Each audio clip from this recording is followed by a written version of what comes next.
Okay, today we're going to look at measures of obesity. We're going to have a look at BMI, we're going to have a look at waist-hip ratio and see what they can tell us about obesity. So obesity is being overweight and having a larger than normal proportion of body fat. The reason why we might want to know if someone is obese, because obesity is linked to health problems such as diabetes type 2. So first of all, we're going to have a look at BMI. So BMI stands for Body Mass Index. Now, as you can see, there's an equation that we need to know here. BMI equals mass over a person's height squared. So the important thing about BMI is it considers both mass and height. Because if you just measured someone's mass, it might give us a false result. Someone really tall could kind of come through as looking like they're obese because they're so tall. They might have a high mass. So it needs to factor in mass and height like this. So we've got two individuals just here, person 1 and person 2. So the first thing we need to do, let's measure their height. So we use a tape measure to measure this person's height. And let's say, for sake of argument, this person's height is 1.7 meters. We also need to get them to step on a set of scales to measure their mass. Let's say this person's mass is 70 kilograms.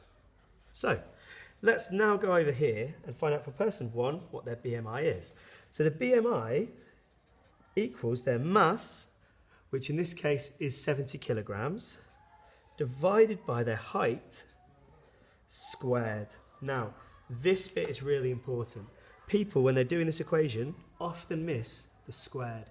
It's really, really important, otherwise we're going to get a very, very different value for your BMI.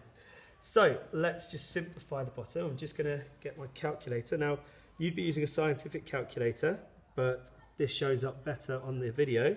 So 1.7 times 1.7, so that's 1.7 squared, is 2.89. So 70 divided by 2.89. So this person's BMI, just work it out, 70 divided by 2.89. This person, I'm going to do it to 3 significant figures, which is 24.2. 24.2. Now, what does that number mean? First of all, BMI doesn't have any units. It's just a number in itself.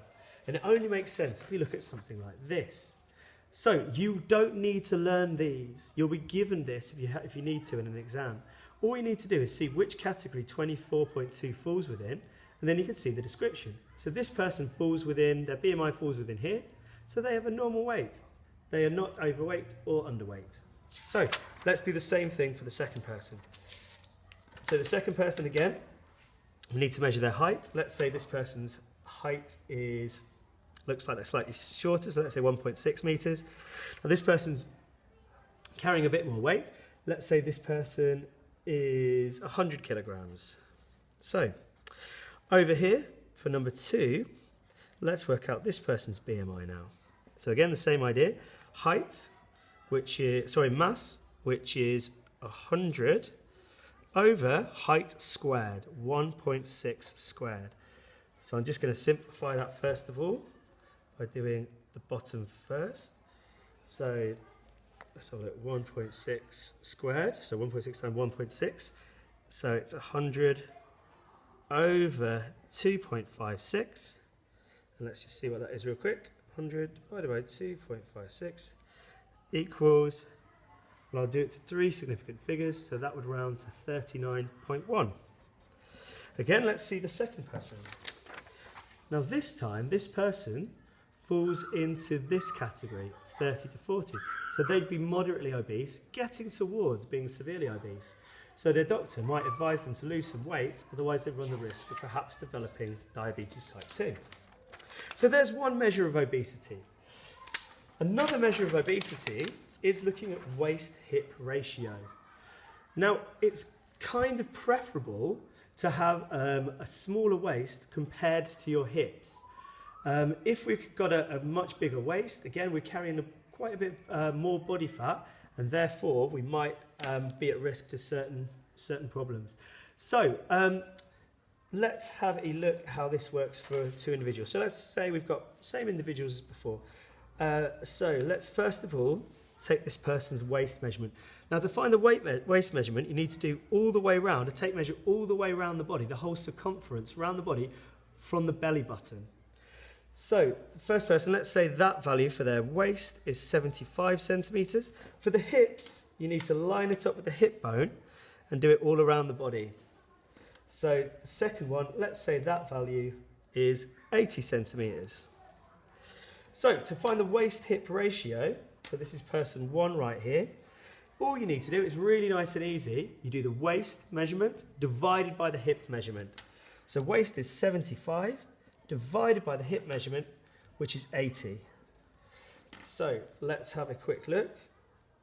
Just get my calculator. Okay, so 75 divided by 80 equals, I'll do 3 significant figures, which would be 0.938. So 0.938 would be their waist-hip ratio, 0.938.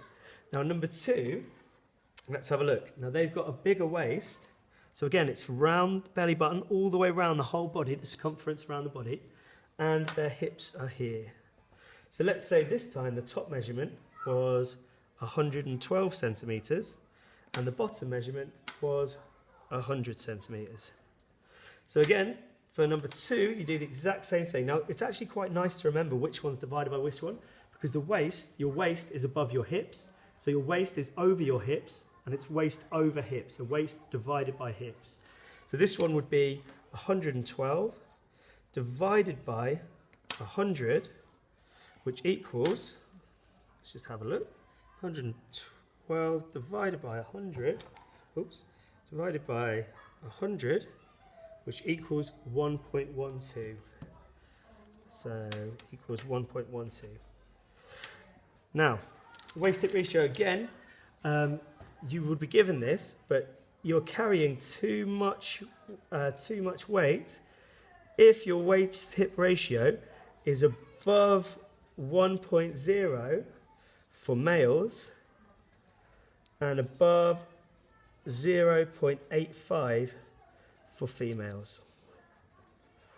And that's because females often have wider hips. So that's how to use waist-hip ratio and body mass index. Thank you.